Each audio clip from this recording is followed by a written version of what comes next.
Estudo Romanos, capítulo 11, comentário Bíblia de aplicação pessoal. Então eu pergunto: será que Deus rejeitou o seu próprio povo? É claro que não. Eu mesmo sou israelita, descendente de Abraão e membro da tribo de Benjamim. Nesse capítulo, Paulo afirmou que nem todos os judeus rejeitaram a mensagem da salvação. Ainda existem uns que são fiéis. Afinal, o próprio Paulo era judeu, assim como os discípulos de Jesus e quase todos os primeiros missionários cristãos. Deus não rejeitou seu povo, que ele havia escolhido desde o princípio.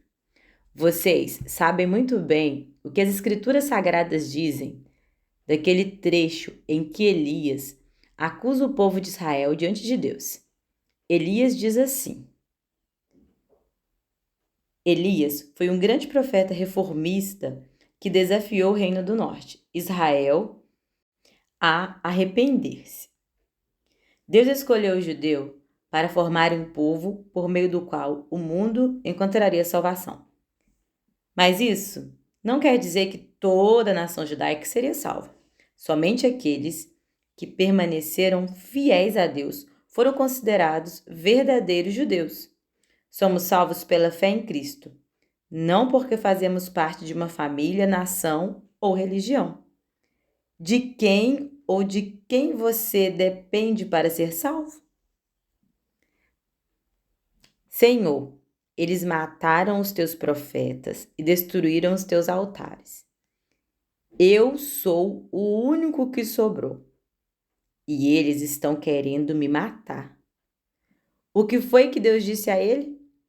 Ele disse: Eu guardei para mim 7.000 homens que não adoraram o Deus Baal.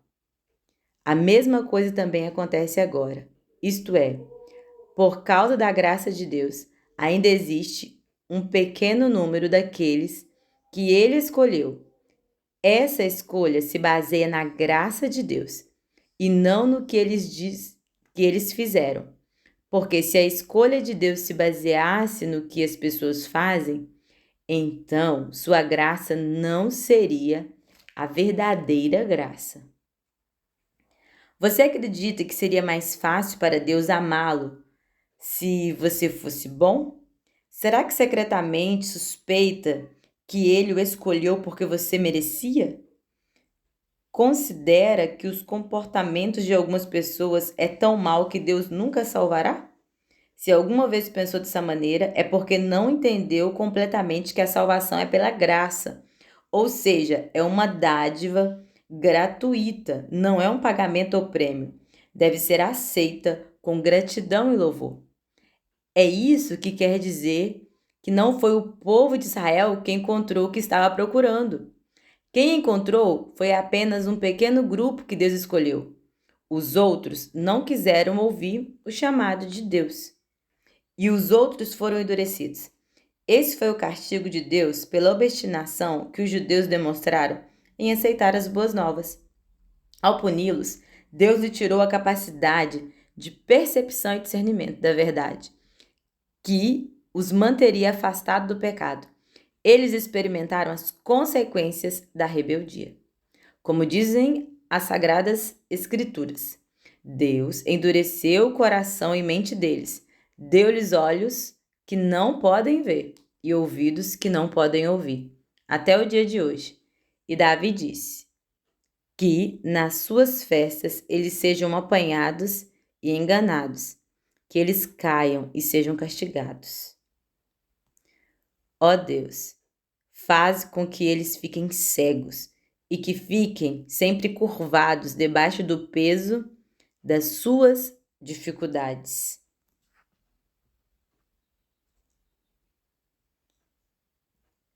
Estes versículos estão relacionados aos textos em Deuteronômio 29, Isaías 29:10, Salmos 69, 22 e 23. E o castigo predito pelo profeta Isaías, em Isaías 6, 9 ao 13. Para os corações endurecidos. Se as pessoas se recusam a ouvir as boas novas de Deus, elas se tornam incapazes de compreendê-las. Paulo viu que isso se cumpriu nas congregações judaicas que visitou em sua viagem missionária. Agora eu pergunto: quando os judeus tropeçaram, será que eles caíram para nunca mais levantarem? É claro que não. Mas porque eles pecaram, a salvação veio para os não-judeus, para fazer com que os judeus ficassem com ciúmes deles. Paulo tinha em mente uma igreja onde todos os judeus e gentios estivessem unidos em amor a Deus e obediência a Cristo. Embora respeitasse a lei de Deus, essa igreja procuraria alcançar a salvação por intermédio de Cristo. A etnia, a posição social e a cultura das pessoas seria irrelevante. Somente a fé em Cristo importaria. Mas o desejo de Paulo quanto a essa igreja não se realizou. Em sua maior parte, os judeus rejeitaram as boas novas. Pensaram que dependiam apenas de sua herança para alcançar a salvação e não observaram o que Paulo e os profetas do Antigo destacaram como essencial: a obediência a Deus. Quanto aos gentios, quando se tornaram a maioria em muitas igrejas cristãs, começaram a rejeitar os judeus e até persegui-los. Infelizmente, isso tem repetido ao longo dos séculos. Mas os verdadeiros cristãos não perseguem ninguém. Tanto cristãos judeus como gentios já fizeram bastante para prejudicar a causa de Cristo, a quem alegam servir, a ponto de parecer impossível que a visão de Paulo se torne realidade. No entanto, Deus escolheu judeus e gentios e ainda trabalha para uni-los em um só povo e para que cada cristão seja um templo sagrado onde Deus habite em seu espírito. O pecado dos judeus trouxe grandes bênçãos para o mundo e a sua pobreza espiritual trouxe ricas bênçãos para os não-judeus. Então, quando se completar o número dos judeus que voltarão para Deus, as bênçãos serão muito maiores ainda. Agora, estou falando a vocês que não são judeus. Enquanto eu for apóstolo dos não-judeus, terei orgulho do meu trabalho. Talvez eu possa fazer com que os que são da minha própria raça fiquem com ciúmes e assim seja possível salvar alguns deles. Porque quando os judeus foram rejeitados, o resto do mundo se tornou amigo de Deus. O que acontecerá então quando eles forem aceitos? Os que estiverem mortos receberão a vida. Paulo foi nomeado apóstolo dos gentios. Ele lembrou este fato aos seus irmãos judeus, esperando que estes também desejassem a salvação. Os judeus haviam rejeitado a oferta de Deus, por isso os gentios receberam a oferta da salvação. Mas quando o judeu se volta para Cristo, há um grande júbilo, como se alguém que estivesse morto voltasse a viver. Pois, se o primeiro pão assado depois da colheita é dedicado a Deus, isso quer dizer que todos os outros pães também são dedicados a Ele. E se a raiz de uma árvore são oferecidas a Deus, os galhos também são dele. Alguns galhos de oliveira cultivados foram quebrados, e um galho de oliveira brava foi enxertado nela, pois vocês, os não-judeus, são como aquelas oliveiras bravas, e agora tomam parte na força e na riqueza espiritual dos judeus.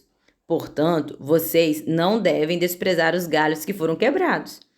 Como é que vocês podem estar orgulhosos? Vocês são somente galhos. Não são vocês que sustentam a raiz, é a raiz que sustenta vocês.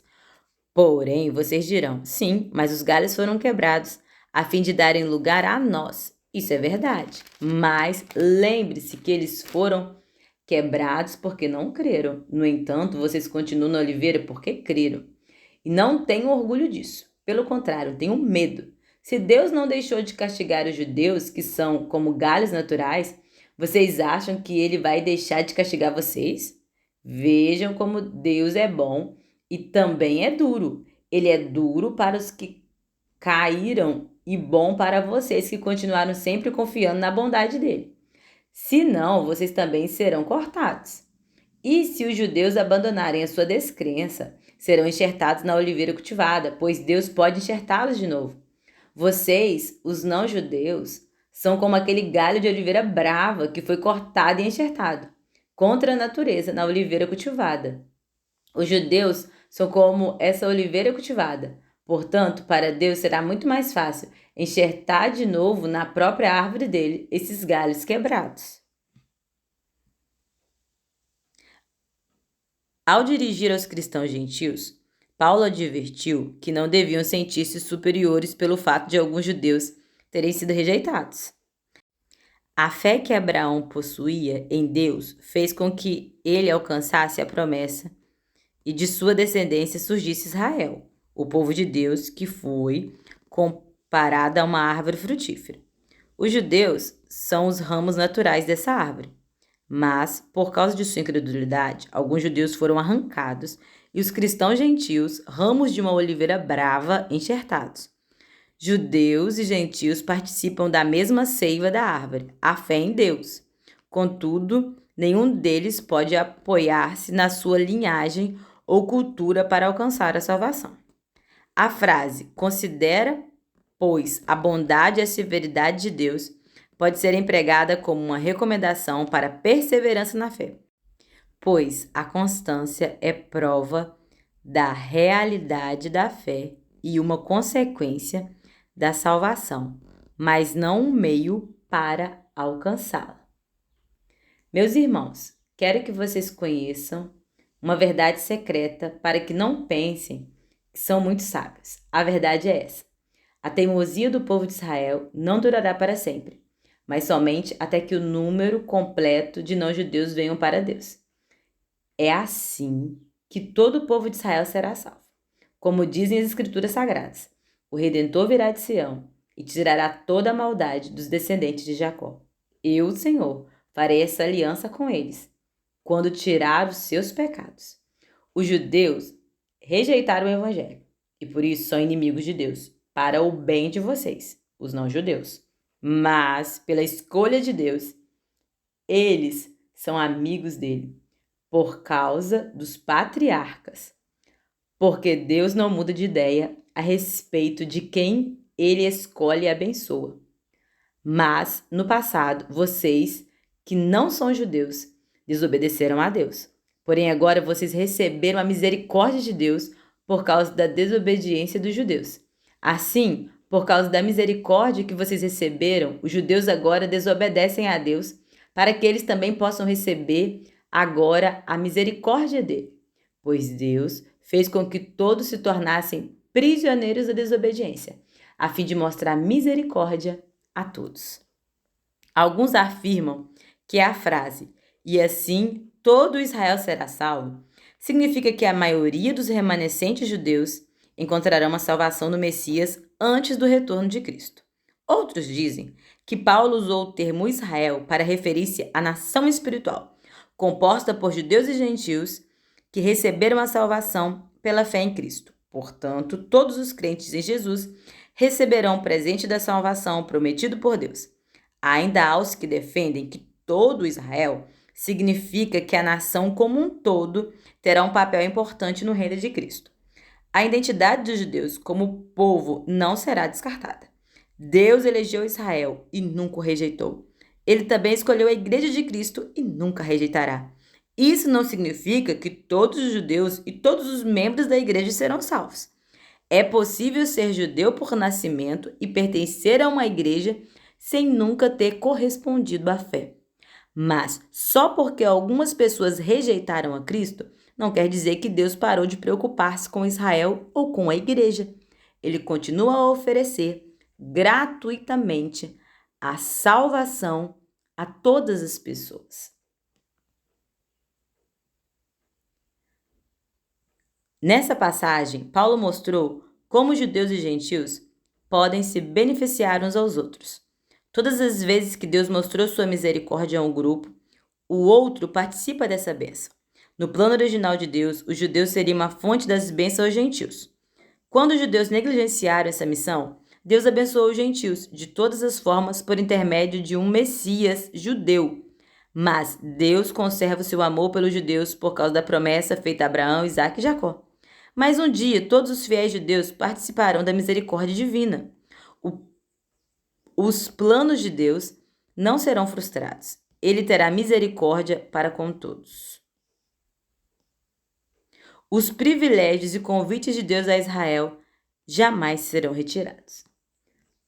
Como são grandes as riquezas de Deus, como são profundos os seus conhecimentos e a sua sabedoria.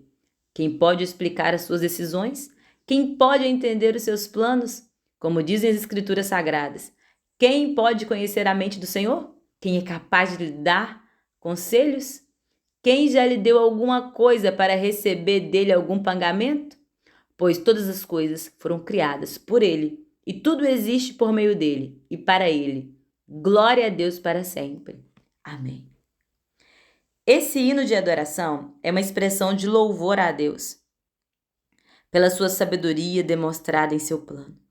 Embora o método e os meios divinos sejam além da nossa compreensão, Deus não é arbitrário. Ele governa o universo e também as nossas vidas com perfeita sabedoria, justiça e amor. Ninguém jamais entendeu plenamente a mente do Senhor. Ninguém foi seu conselheiro. Deus não deve coisa alguma a nenhum de nós. Isaías e Jeremias fizeram a mesma pergunta para mostrar que somos incapazes de aconselhar a Deus e de criticar suas decisões. Isaías 40:13 e Jeremias 23:18. Somente Deus possui o poder e a sabedoria absoluta. Em uma análise final, todos somos totalmente dependentes de Deus. Ele é a fonte de todas as coisas. Ele é o poder que sustenta e governa o mundo em que vivemos e criou tudo para a expressão da sua glória. O Deus Todo-Poderoso merece o nosso louvor.